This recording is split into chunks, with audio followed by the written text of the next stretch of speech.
Chapter 5 Blood Type. I made my way to English in a daze. I didn't even realize when I first walked in that class had already started. "Thank you for joining us, Miss Swan," Mr. Mason said in a disparaging tone. I flushed and hurried to my seat. It wasn't till class ended that I realized Mike wasn't sitting in his usual seat next to me. I felt a twinge of guilt. But he and Eric both met me at the door as usual, so I figured I wasn't totally unforgiven. Mike seemed to become more himself as we walked, gaining enthusiasm as he talked about the weather report for this weekend. The rain was supposed to take a minor break, and so maybe his beach trip would be possible. I tried to sound eager to make up for disappointing him yesterday. It was hard. Rain or no rain, it would still only be in the high 40s, if we were lucky. The rest of the morning passed in a blur. It was difficult to believe that I hadn't just imagined what Edward had said, and the way his eyes had looked. Maybe it was just a very convincing dream that I'd confused with reality. That seemed more probable than that I really appealed to him on any level. So I was impatient and frightened as Jessica and I entered the cafeteria. I wanted to see his face, to see if he'd gone back to the cold, indifferent person I'd known for the last several weeks. Or if, by some miracle, I'd really heard what I thought I'd heard this morning. Jessica babbled on and on about her dance plans. Lauren and Angela had asked the other boys, and they were all going together, completely unaware of my inattention. Disappointment flooded through me as my eyes unerringly focused on his table. The other four were there, but he was absent. Had he gone home? I followed the still babbling Jessica through the line, crushed. I'd lost my appetite. I bought nothing but a bottle of lemonade. I just wanted to go sit down and sulk. "Edward Cullen is staring at you again," Jessica said, finally breaking through my abstraction with his name. I wonder why he's sitting alone today. My head snapped up. I followed her gaze to see Edward, smiling crookedly, staring at me from an empty table across the cafeteria from where he usually sat. Once he'd caught my eye, he raised one hand and motioned with his index finger for me to join him. As I stared in disbelief, he winked. "Does he mean you?" Jessica asked with insulting astonishment in her voice. "Maybe he needs help with his biology homework," I muttered for her benefit. I better go see what he wants." I could feel her staring after me as I walked away. When I reached his table, I stood behind the chair across from him, unsure. "Why don't you sit with me today?" he asked, smiling. I sat down automatically, watching him with caution. He was still smiling. It was hard to believe that someone so beautiful could be real. I was afraid that he might disappear in a sudden puff of smoke and I would wake up. He seemed to be waiting for me to say something. "This is different," I finally managed. "Well," he paused, and then the rest of the words followed in a rush.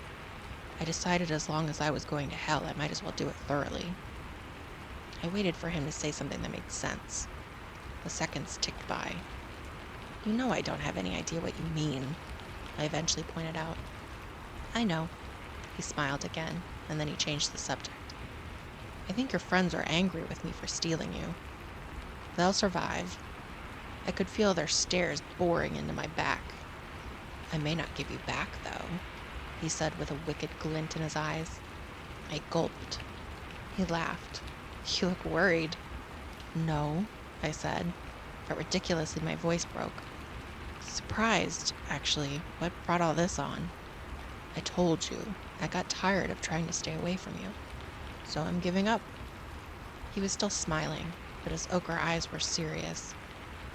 "Giving up?" I repeated in confusion. "Yes, giving up trying to be good. I'm just going to do what I want now, and let the chips fall where they may."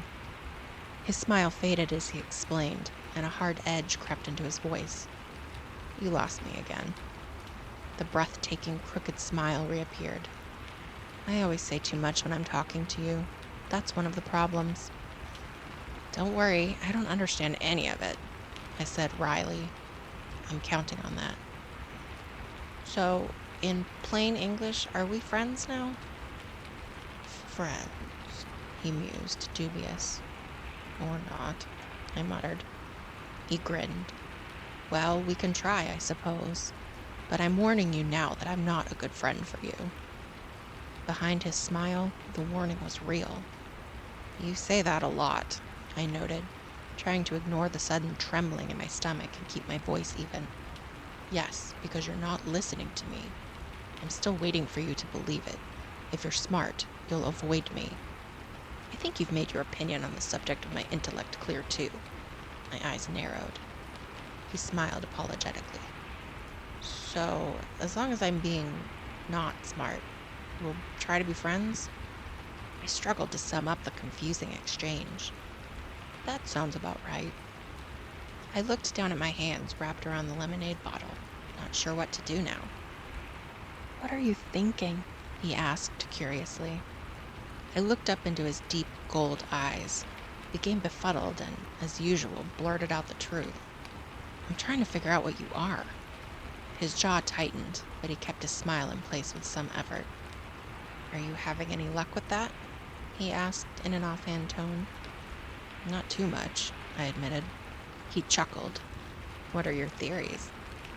I blushed. I had been vacillating during the last month between Bruce Wayne and Peter Parker.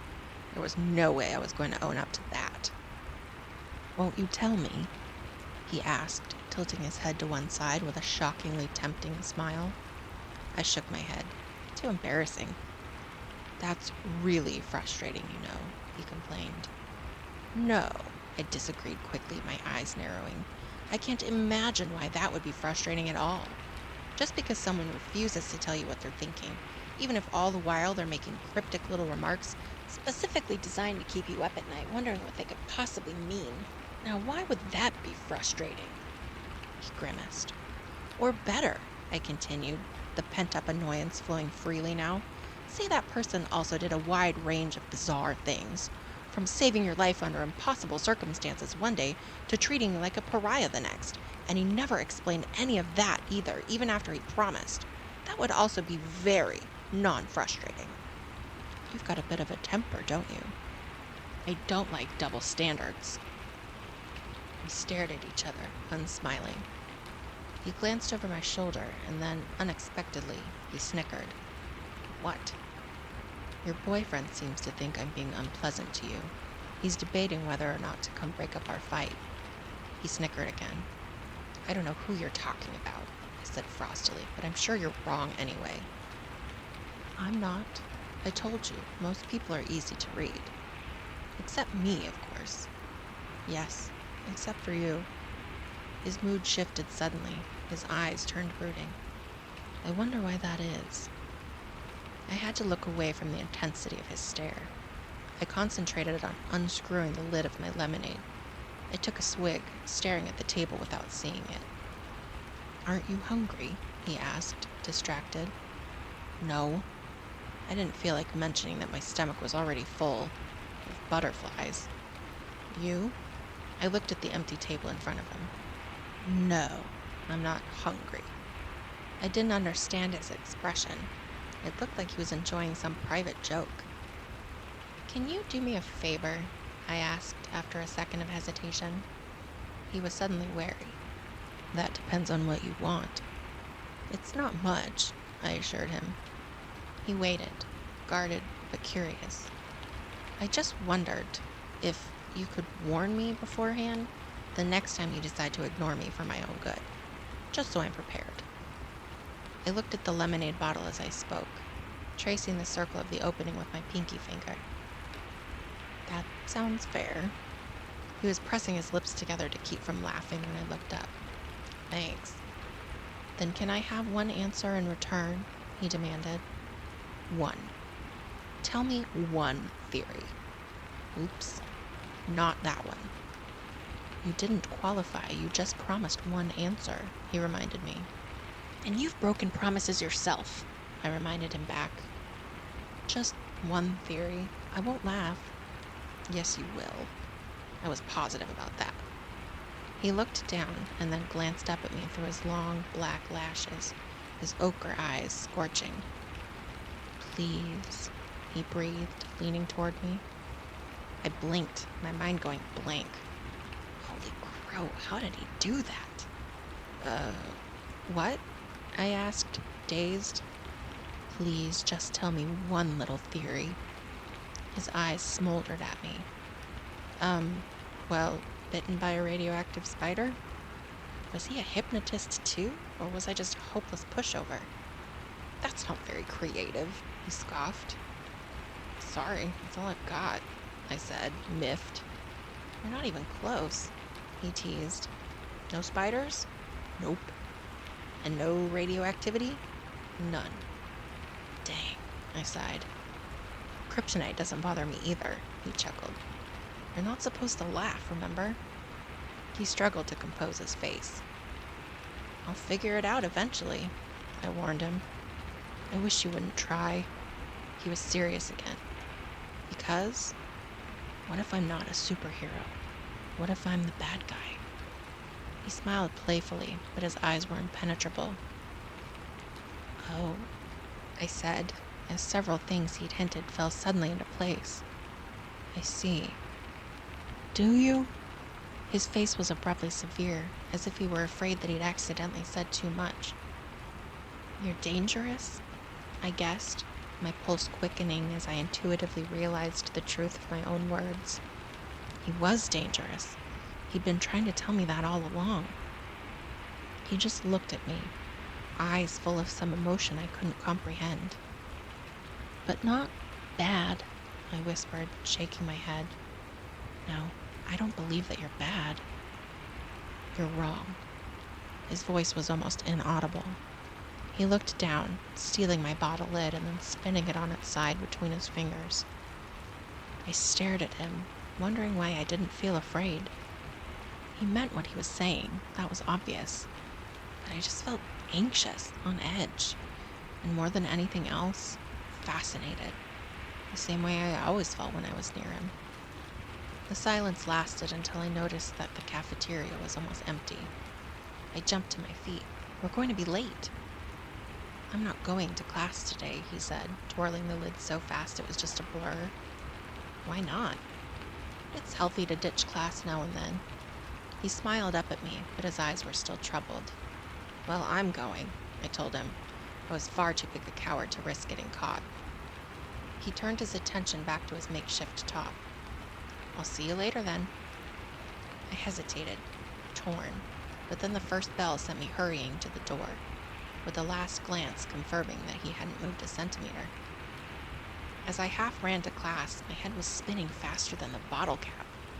So few questions had been answered in comparison to how many new ones had been raised. At least the rain had stopped. I was lucky Mr. Banner wasn't in the room yet when I arrived. I settled quickly into my seat, aware that both Mike and Angela were staring at me. Mike looked resentful. Angela looked surprised and a little odd. Mr. Banner came in the room then, calling the class to order. He was juggling a few small cardboard boxes in his arms. He put them down on Mike's table, telling him to start passing them around the class. Okay, guys, I want you all to take one piece from each box, he said as he produced a pair of rubber gloves from the pocket of his lab jacket and pulled them on. The sharp sound as the gloves snapped into place against his wrist seemed ominous to me. The first should be an indicator card, he went on, grabbing a white card with 4 squares marked on it and displaying it. The second is a 4-pronged applicator. He held up something that looked like a nearly toothless hairpick. And the third is a sterile micro-lancet. He held up a small piece of blue plastic and split it open. The barb was invisible from this distance, but my stomach flipped. I'll be coming around to you with a dropper of water to prepare your cards, so please don't start until I get to you. He began at Mike's table again, carefully putting 1 drop of water in each of the 4 squares. Then I want you to carefully prick your finger with the lancet. He grabbed Mike's hand and jabbed the spike into the tip of Mike's middle finger. Oh no. Clammy moisture broke out across my forehead. Put a small drop of blood on each of the prongs. He demonstrated, squeezing Mike's finger till the blood flowed.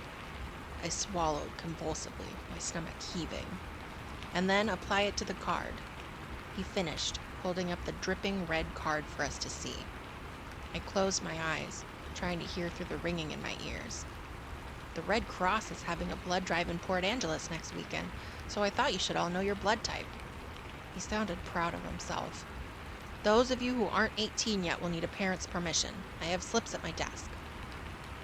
He continued through the room with his water drops. I put my cheek against the cool black tabletop and tried to hold on to my consciousness. All around me, I could hear squeals, complaints, and giggles as my classmates skewered their fingers. I breathed slowly in and out through my mouth. "Bella, are you all right?" Mr. Banner asked. His voice was close to my head, and it sounded alarmed. "I already know my blood type, Mr. Banner," I said in a weak voice. I was afraid to raise my head. "Are you feeling faint?" "Yes, sir," I muttered, internally kicking myself for not ditching when I had the chance. "Can someone take Bella to the nurse, please?" he called. I didn't have to look up to know that it would be Mike who volunteered. "Can you walk?" Mr. Banner asked. "Yes," I whispered. "Just let me get out of here," I thought. "I'll crawl." Mike seemed eager as he put his arm around my waist and pulled my arm over his shoulder. I leaned against him heavily on the way out of the classroom. Mike towed me slowly across campus. When we were around the edge of the cafeteria, out of sight of Building 4 in case Mr. Banner was watching, I stopped. "Just let me sit for a minute, please," I begged. He helped me sit on the edge of the walk. "Whatever you do, keep your hand in your pocket," I warned. I was still so dizzy.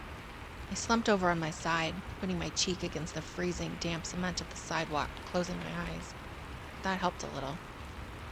"Wow, you're green, Bella," Mike said nervously. "Bella?" A different voice called from the distance. No. Please let me be imagining that horribly familiar voice. "What's wrong? Is she hurt?" His voice was closer now, and he sounded upset. I wasn't imagining it. I squeezed my eyes shut, hoping to die, or at the very least, not to throw up. Mike seemed stressed. "I think she fainted. I don't know what happened. She didn't even stick her finger." "Bella." Edward's voice was right beside me, relieved now. "Can you hear me?" "No," I groaned. "Go away." He chuckled. "I was taking her to the nurse," Mike explained in a defensive tone, "but she wouldn't go any further." "I'll take her," Edward said. I could hear the smile still in his voice. "You can go back to class." "No," Mike protested. "I'm supposed to do it." Suddenly the sidewalk disappeared from beneath me. My eyes flew open in shock. Edward had scooped me up in his arms, as easily as if I weighed 10 pounds instead of 110. "Put me down! Please, please let me not vomit on him." He was walking before I was finished talking. "Hey!" Mike called, already 10 paces behind us. Edward ignored him. "You look awful," he told me, grinning. "Put me back on the sidewalk," I moaned. The rocking movement of his walk was not helping. He held me away from his body, gingerly, supporting all my weight with just his arms. It didn't seem to bother him. "So, you faint at the sight of blood?" he asked. This seemed to entertain him. I didn't answer. I closed my eyes again and fought the nausea with all my strength, clamping my lips together. "Not even your own blood," he continued, enjoying himself. I don't know how he opened the door while carrying me, but it was suddenly warm, so I knew we were inside. "Oh my!" I heard a female voice gasp. "She fainted in biology," Edward explained. I opened my eyes. I was in the office, and Edward was striding past the front counter toward the nurse's door. Mrs. Cope, the red-headed front office receptionist, ran ahead of him to hold it open. The grandmotherly nurse looked up from a novel, astonished, as Edward swung me into the room and placed me gently on the crackling paper that covered the brown vinyl mattress on the one cot. Then he moved to stand against the wall, as far across the narrow room as possible. His eyes were bright, excited. "She's just a little faint," he reassured the startled nurse. "They're blood typing in biology." The nurse nodded sagely. "There's always one." He muffled a snicker. "Just lie down for a minute, honey. It'll pass." "I know," I sighed. The nausea was already fading. Does this happen a lot? She asked. Sometimes, I admitted. Edward coughed to hide another laugh. You can go back to class now, she told him. I'm supposed to stay with her. He said this with such assured authority that, even though she pursed her lips, the nurse didn't argue it further. I'll go get you some ice for your forehead, dear, she said to me, and then bustled out of the room. You were right, I moaned, letting my eyes close. I usually am, but about what in particular this time? Ditching is healthy. I practiced breathing evenly. You scared me for a minute there, he admitted after a pause. His tone made it sound like he was confessing a humiliating weakness. I thought Newton was dragging your dead body off to bury it in the woods. Ha ha. I still had my eyes closed, but I was feeling more normal every minute. Honestly, I've seen corpses with better color. I was concerned that I might have to avenge your murder. Poor Mike. I'll bet he's mad. He absolutely loathes me, Edward said cheerfully. You can't know that, I argued. Then I wondered suddenly if he could. I saw his face, I could tell. How did you see me? I thought you were ditching. I was almost fine now, though the queasiness would probably pass faster if I'd eaten something for lunch. On the other hand, maybe it was lucky my stomach was empty. I was in my car, listening to a CD. Such a normal response. It surprised me. I heard the door and opened my eyes to see the nurse with a cold compress in her hand. Here you go, dear. She laid it across my forehead. You're looking better, she added. I think I'm fine, I said, sitting up. Just a little ringing in my ears, no spinning. The mint green walls stayed where they should. I could see she was about to make me lie back down, but the door opened just then, and Mrs. Cope stuck her head in. We've got another one, she warned. I hopped down to free up the cot for the next invalid. I handed the compress back to the nurse. Here, I don't need this. And then Mike staggered through the door, now supporting a sallow-looking Lee Stevens, another boy in our biology class. Edward and I drew back against the wall to give them room. Oh no, Edward muttered. Get out of the office, Bella. I looked up at him, bewildered. Trust me, go. I spun and caught the door before it closed, darting out of the infirmary. I could feel Edward right behind me. You actually listened to me. He was stunned. I smelled the blood, I said, wrinkling my nose. Lee wasn't sick from watching other people like me. People can't smell blood, he contradicted. Well, I can. That's what makes me sick. It smells like rust, salt.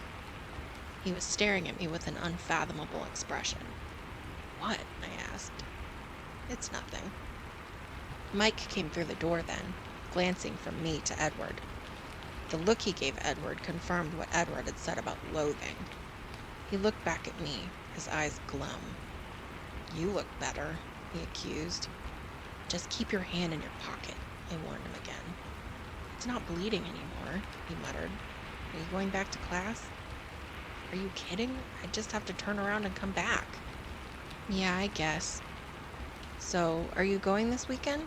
To the beach? While he spoke, he flashed another glare toward Edward, who was standing against the cluttered counter, motionless as a sculpture, staring off into space. I tried to sound as friendly as possible. Sure, I said I was in. We're meeting at my dad's store at 10. His eyes flickered to Edward again, wondering if he was giving out too much information. His body language made it clear that it wasn't an open invitation. I'll be there, I promised. I'll see you in gym then, he said, moving uncertainly toward the door. See you, I replied. He looked at me once more, his round face slightly pouting, and then as he walked slowly through the door, his shoulders slumped. A swell of sympathy washed over me. I pondered seeing his disappointed face again, in gym. Jim, I groaned. I can take care of that. I hadn't noticed Edward moving to my side, but he spoke now in my ear. Go sit down and look pale, he muttered. That wasn't a challenge. I was always pale, and my recent swoon had left a light sheen of sweat on my face. I sat in one of the creaky folding chairs and rested my head against the wall with my eyes closed. Fainting spells always exhausted me. I heard Edward speaking softly at the counter. "Mrs. Cope?" "Yes?" I hadn't heard her return to her desk. "Bella has gym next hour, and I don't think she feels well enough. Actually, I was thinking I should take her home now. Do you think you could excuse her from class?" His voice was like melting honey. I could imagine how much more overwhelming his eyes would be. "Do you need to be excused too, Edward?" Mrs. Cope fluttered. Why couldn't I do that? "No, I have Mrs. Gaw. She won't mind." "Okay, it's all taken care of. You feel better, Bella," she called to me. I nodded weakly, hamming it up just a bit. "Can you walk, or do you want me to carry you again?" With his back to the receptionist, his expression became sarcastic. "I'll walk." I stood carefully, and I was still fine. He held the door for me, his smile polite, but his eyes mocking. I walked out into the cold, fine mist that had just begun to fall. It felt nice. The first time I'd enjoyed the constant moisture falling out of the sky, as it washed my face clean of the sticky perspiration. "Thanks," I said as he followed me out. "It's almost worth getting sick to miss gym." "Any time." He was staring straight forward, squinting into the rain. "So are you going? This Saturday, I mean?" I was hoping he would, though it seemed unlikely. I couldn't picture him loading up to carpool with the rest of the kids from the school. He didn't belong in the same world, but just hoping that he might gave me the first twinge of enthusiasm I'd felt for the outing. "Where are you all going, exactly?" He was still looking ahead, expressionless. "Down to La Push, to First Beach." I studied his face, trying to read it.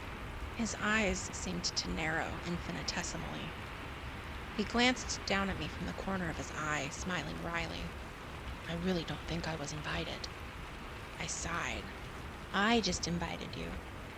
Let's you and I not push poor Mike any further this week. We don't want him to snap." His eyes danced. He was enjoying the idea more than he should. "Mike Schmike," I muttered, preoccupied by the way he'd said "you and I." I liked it more than I should. We were near the parking lot now. I veered left toward my truck. Something caught my jacket, yanking me back. "Where do you think you're going?" he asked, outraged. He was gripping a fistful of my jacket in one hand. I was confused. "I'm going home." "Didn't you hear me promise to take you home safely? Do you think I'm going to let you drive in your condition?" His voice was still indignant. "What condition? What about my truck?" I complained. "I'll have Alice drop it off after school." He was towing me toward his car now, pulling me by my jacket. It was all I could do to keep from falling backward. He'd probably just drag me along anyway if I did. "Let go!" I insisted. He ignored me. I staggered along sideways across the wet sidewalk until we reached the Volvo. Then he finally freed me. I stumbled against the passenger door. "You're so pushy," I grumbled. "It's open," was all he responded. He got in the driver's side.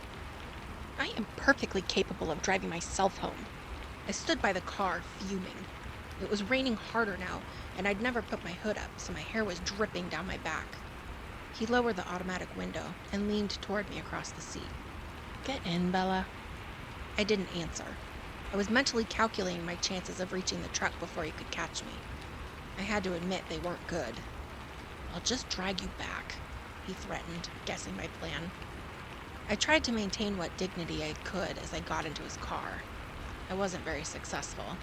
I looked like a half-drowned cat, and my boots squeaked. "This is completely unnecessary," I said stiffly. He didn't answer. He fiddled with the controls, turning the heater up and the music down. As he pulled out of the parking lot, I was preparing to give him the silent treatment, my face in full pout mode. But then I recognized the music playing, and my curiosity got the better of my intentions. "Claire Tulloon?" I asked, surprised. "You know Debussy?" He sounded surprised too. "Not well," I admitted. "My mother plays a lot of classical music around the house. I only know my favorites." "It's one of my favorites too." He stared out through the rain, lost in thought.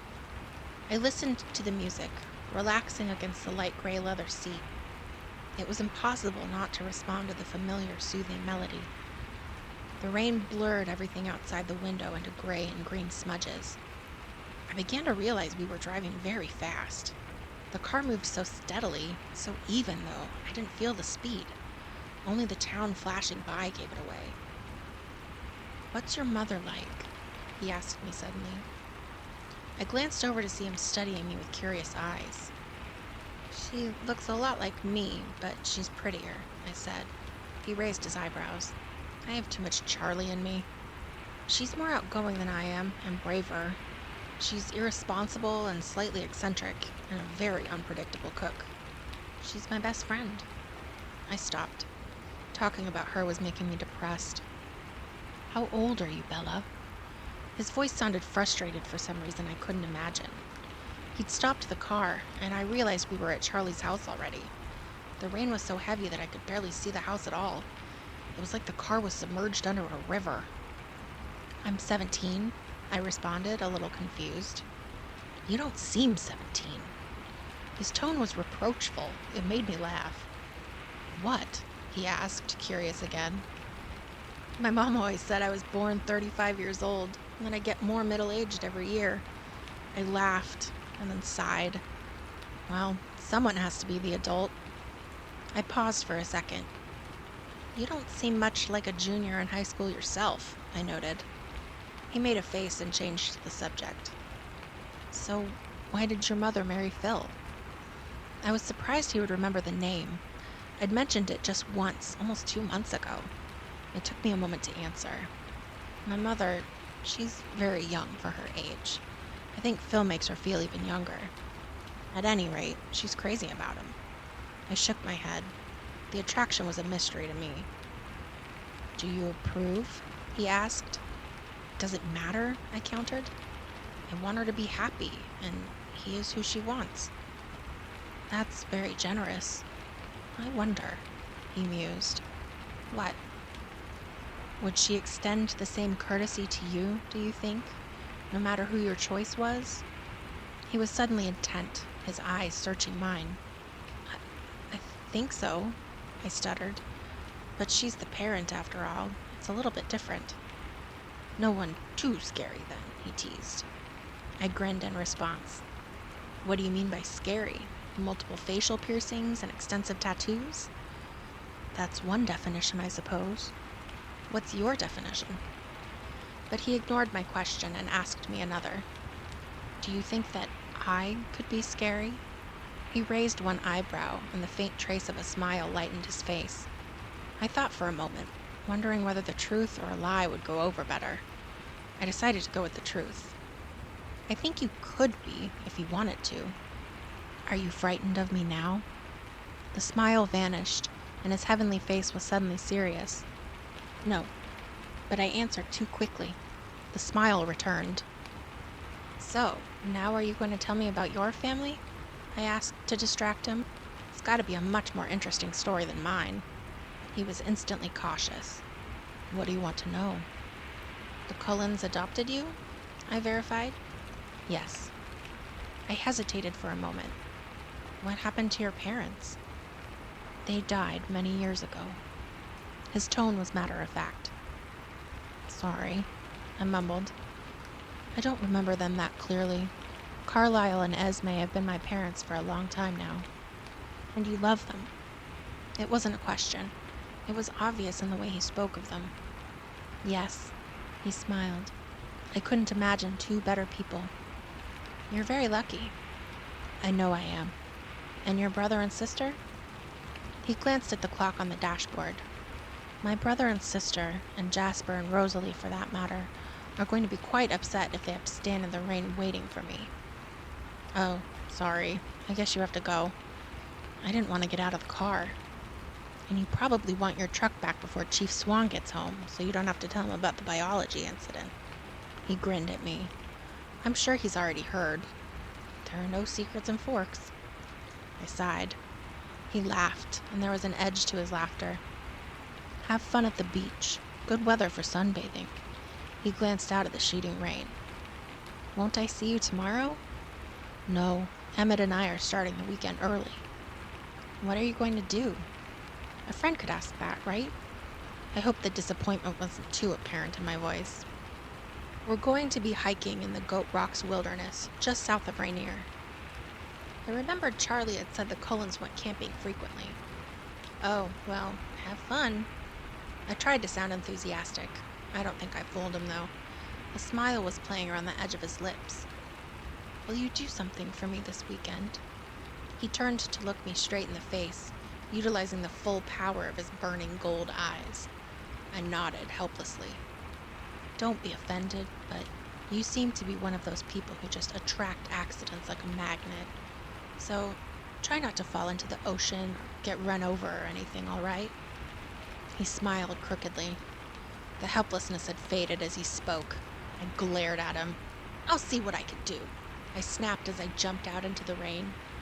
I slammed the door behind me with excessive force. He was still smiling as he drove away.